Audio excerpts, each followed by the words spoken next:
Oh my God, I'm ready to cry. I'm sorry. No. Like, I was so embarrassed because I felt like I was failing as a parent because the school kept calling me.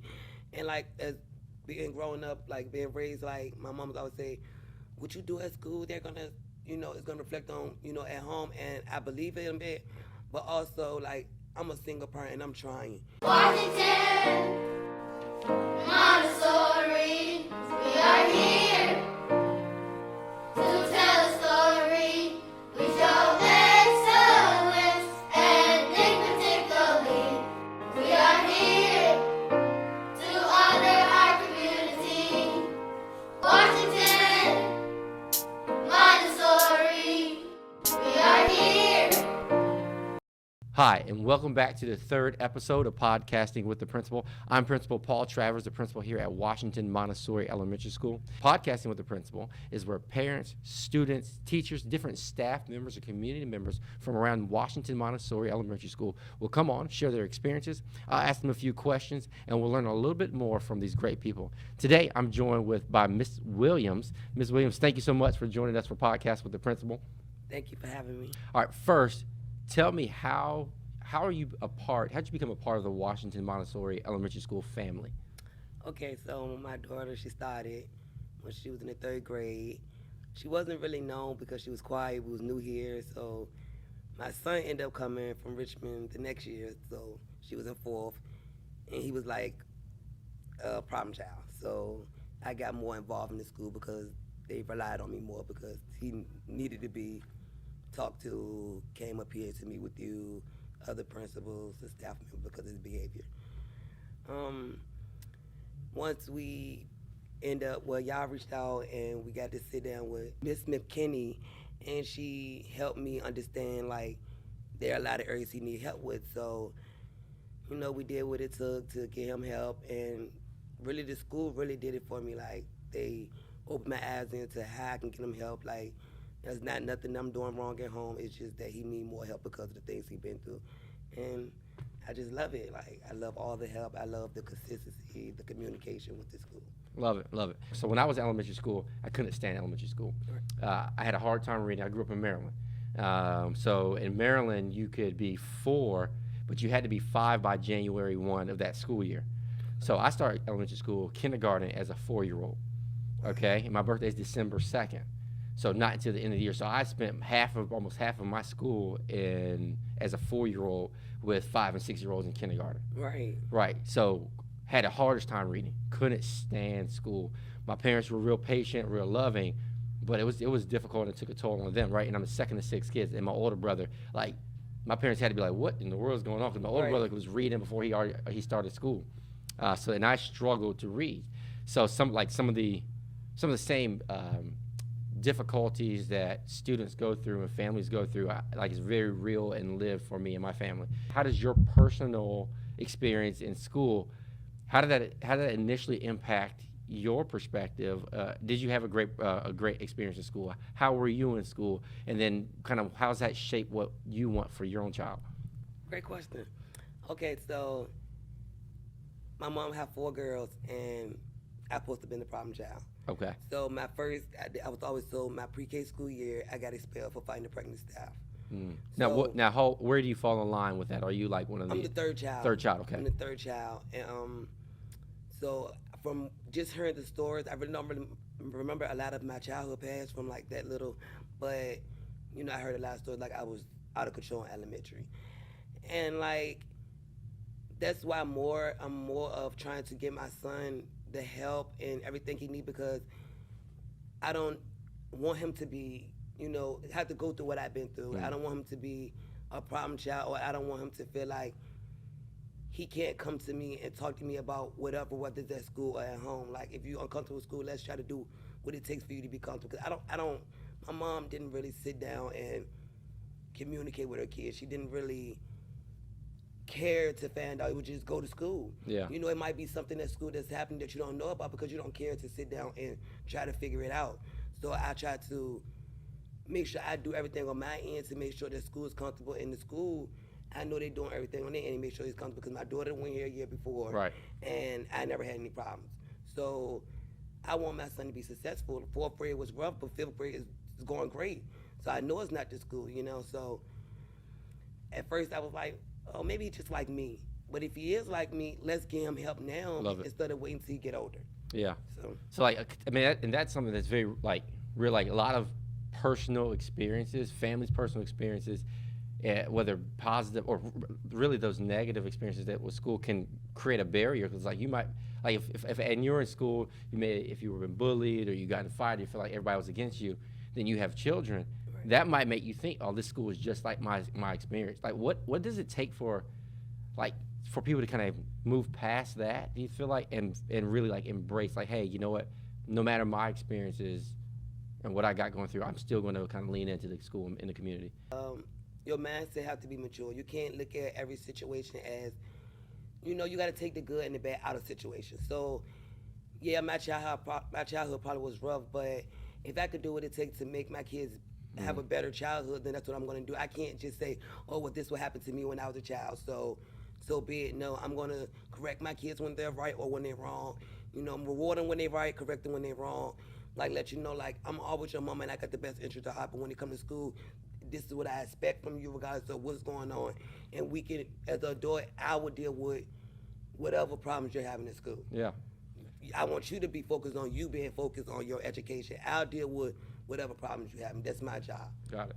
Love it. So you were the parent. We saw you as a parent more than anybody. Yes.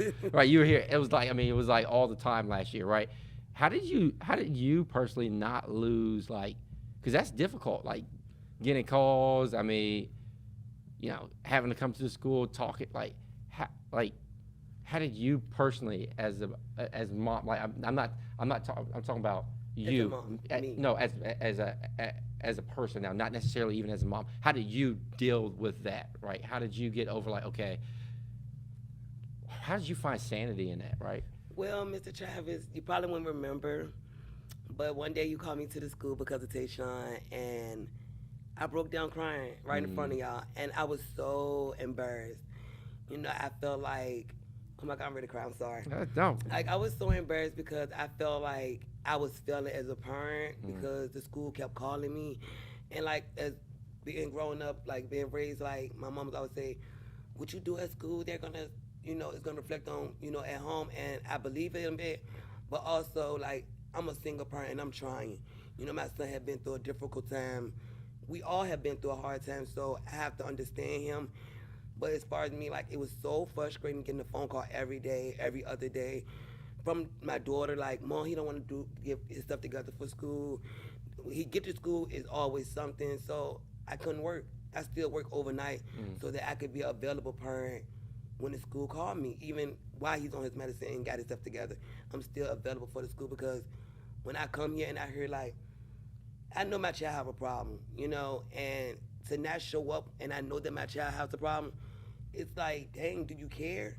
I know I have a problem child, so why not be available when he might cause problems or even when he's doing good? Because I know he needs that. Love it. And now we've taken a turn, right? Like, end of last year, we started to figure some things out. This year, I mean. Awesome. Y'all, Washington Montessori helped me. This is a great school. I don't care what nobody says, this is a great school. Y'all helped me. Like, nobody in my family ever, they was like, they did it so quick. When I went to the psychiatrist, they was like, the school, whoever was in the school to help you, thank them. Y'all had everything I needed prepared for me when my son needed to go to the doctor. Love it. It was great. It was fantastic. She was like, you the first parent ever coming here with all your documents. Man, I love it. That, and that's encouraging because that reflects on, like, the people, like, in the building, like the teachers. System, the school system, because that means everybody had to play a part. When it came to paperwork, everybody, the teachers, people around him, like, everybody played a part in their paperwork. So all, like, every staff member is great. They did their part. They sat there and they observed a lot of kids in here, like a lot of things going on. The fifth graders was out of control last year, but y'all had the time to really pay attention to give my son the help that he needs, and I want to thank y'all. Yeah, I love it. No, that's awesome. Now this year, we're hitting the ground running. I mean, I was just talking to Miss Brown, Mrs. Brown, Mr. Perkins. They're like, yo, he's going to kill it this year. And now he's got that kind of piece working for him. Got the support in place, but now he gets to do some additional things. Yes. All right, so talk about like the opportunities that he has here that we don't see in other places, and why that's been so important. Okay, so first, the whole mentor program, we never had that. Even like coming from the projects where I'm from, like we never had in that school system. Nobody's coming in to talk to us mentors in school, let alone outside of school. Golf, like you got my son into that. He didn't have the opportunity to do that last year because of his behavior. But this year, like a lot of things are opening up for him. Like he love it here. Like at first, like Mom, I want to change schools, but he like, Mom, I can do golf.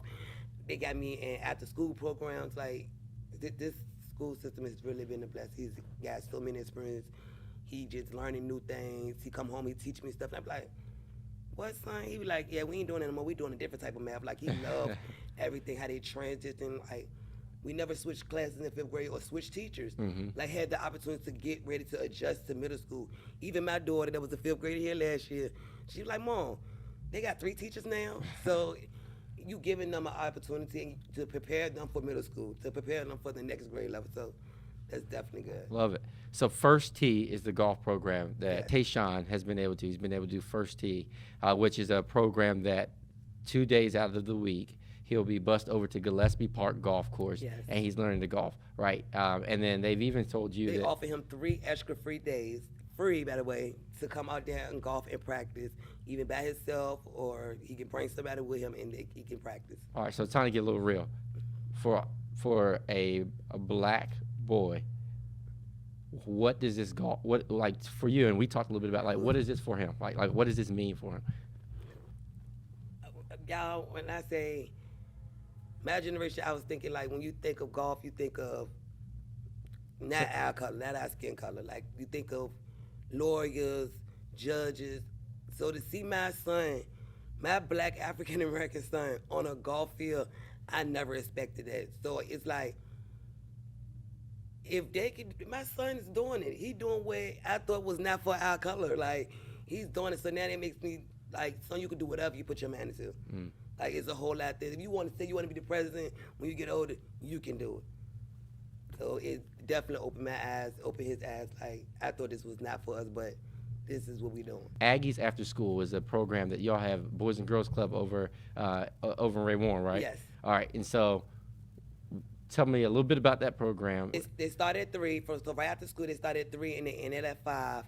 The first half of the session, they read. They have to read. They answer questions. They, act off the book that they read and stuff like that. And then they have lunch and they have free time. And ask them what they learn. And then they send them on. They also help them with their homework. They have to do their homework first.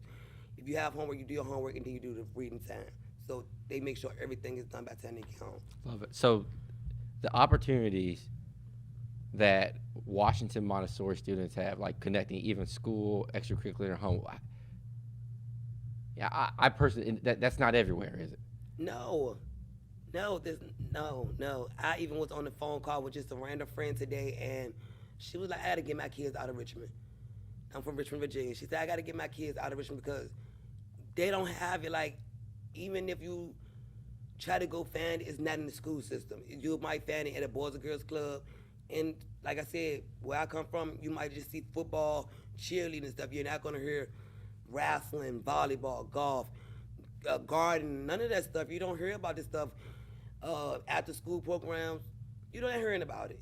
It's very, very hard. You'll have to go to like a Boys and Girls Club. And the girl was like, she tried to send her daughter for volleyball practice. They wanted $1,700. My daughter played volleyball for free. Over at Hairston, right? Yes. So I love this. So you got I love following Washingtonians over at Hairston with Principal Dixon over there. Yes. He's real dope too. Yes, he is. I met him for the first time. Good. And just seeing her being able to step into volleyball, how in middle school girl, that's a world. It's different. I mean, and even from the times you and I were in school, it's different now, right? Like, have you seen her being able to go from the continuity from Washington to Hairston? Has there been continuity there, and has it been helpful for her to be able to get plugged in and involved? And has that had an impact on her relationships with her peers? Okay, so I think I was more scared and nervous when she transitioned because definitely more scared and nervous than her, right? Yes. I tell these people all the time. As a kid, I loved middle school. Yeah. But my parents probably didn't love middle school. Yeah, and I cried. I cried at her 5th grade graduation. I cried when I had to leave her on the first day of school. and she was more prepared and ready before me. Like I know she had like a little challenge in 5th grade year, and I knew there was the home school, so I was like, I'm kind of scared because I don't want. When you get to middle school, it's real. Yeah. The ball game is serious now. Like elementary is like a little, but middle school, this is where everything's gonna follow you. Yeah. So she did run into a situation. She ran into a situation where elementary came up. Yeah. So, and like I told her, that's what I prepped you for this. Whatever you do is gonna follow you for life, whether you older or younger. Like, once you do something, it's always a paper trail. So now she's adjusting more. You know, she sees things different. She like more calmer. She taking heed to what's going on. She really have to be focused now. Like, this is not just 5th grade where you could just sit down and when you finish your work, hurry up, you can jump on, do this, do that. No, you have to pay attention. You switch class. You have to follow your schedule. Be on time. Like, take responsibilities for your actions. And she's doing it now more so. How's volleyball helped her? Volleyball helped her because she never played sports because we never had none of this in Richmond. She had to have a positive attitude, and my daughter really has a sassy attitude. When it's not her way, she gets sassy. So she can't have that with volleyball. Like, we went to our 3rd game at Jackson yesterday, and some football players came and was beating on the bleachers trying to distract them.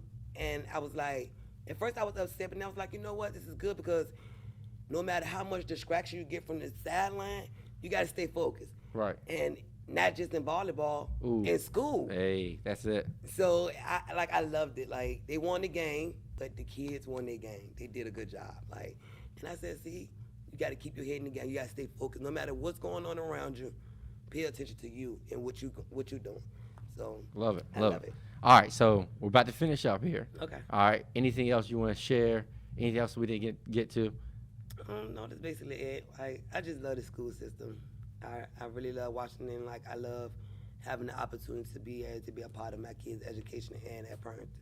Love it. All right. Well, you know what? This has been actually I love it. We talk all the time, but to be able to kind of hear a little bit about your story, and I think that's big. Like, one of the things that we as a staff we try to remember is like everybody's got a story, right? You see, it's like an iceberg. We only see the tip, but everybody's bringing in something. Students are bringing in things with them. Parents are bringing in things with with them, and so that's important for us to remember. Oh man, this is pumped up. This is gonna be a great year.